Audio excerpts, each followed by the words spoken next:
not many comic book characters are as well known as the last son of Krypton. Superman's popularity would lead to many television shows and films being produced over the years. Several actors viewed the opportunity to play the Man of Steel as a celebrated opportunity in their careers. But one actor in particular would receive tons of backlash for his portrayal and attitude toward the character. Let's take a look back at how Tom Welling became the most hated Superman of all time. In the early 2000s, WB was a go-to network for the young audience. Their television lineup consisted of fan favorites like Seventh Heaven, Dawson's Creek, and Buffy the Vampire Slayer.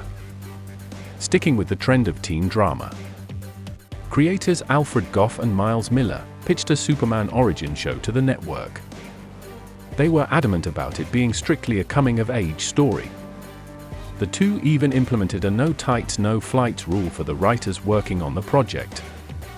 When it came to casting the most important role, the producers would sign a former model, turned actor Tom Welling to play the part. He was the typical tall, dark and handsome archetype, which was perfect for a young Clark. Originally, Welling was not interested in the show or the role because of a fear of being typecast. What they were saying was it was Superman in high school.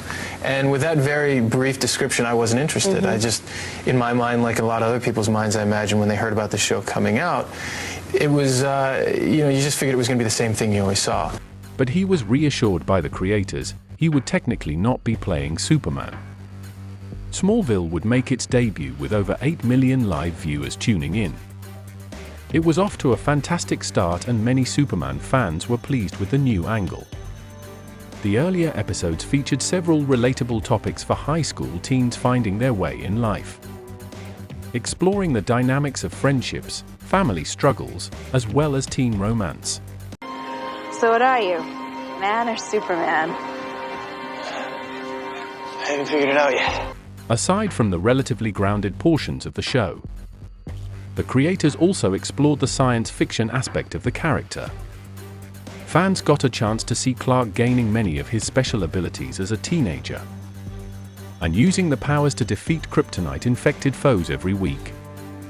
The reception was fairly positive among the audience, despite the less-than-stellar acting ability of Welling. The mix of drama and its superhero element left millions of viewers satisfied for multiple seasons. But soon major frustration from the fanbase would arise. The original plan of the creators was to do 5 seasons of Smallville. It was strictly meant to cover only the journey to becoming Superman. However, thanks to the success, more and more seasons would be requested from the network.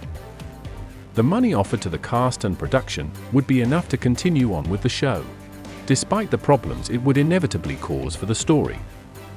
As the adventures in high school came to a conclusion, more notable characters from the Superman mythology would be added. The series began to venture closer to a Superman story arc, without fully embracing the change. Clark would forego the college life and take his talents to Metropolis.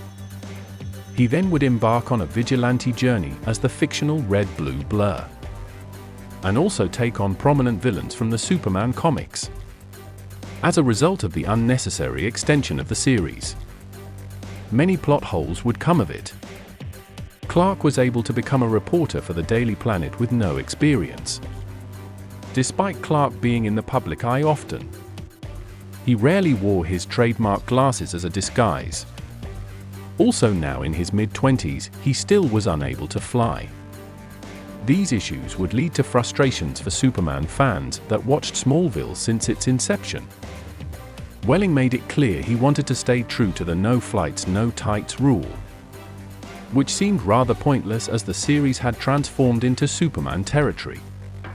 When Season 10 was announced to be the final season of the series, many fans expected a big payoff in the form of Tom officially becoming Superman, and the actor finally putting on the suit and cape.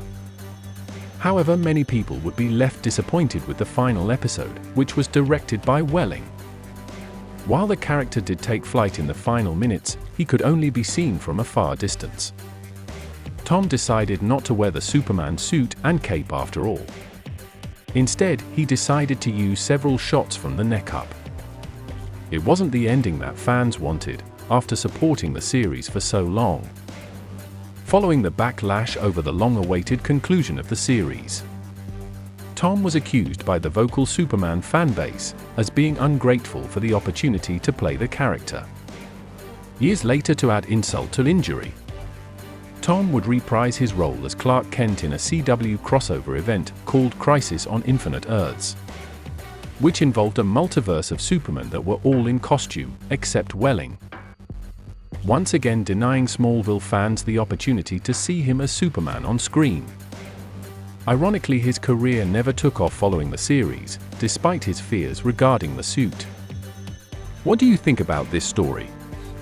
Was Tom in the right for sticking to the prior agreement of no tights, no flights?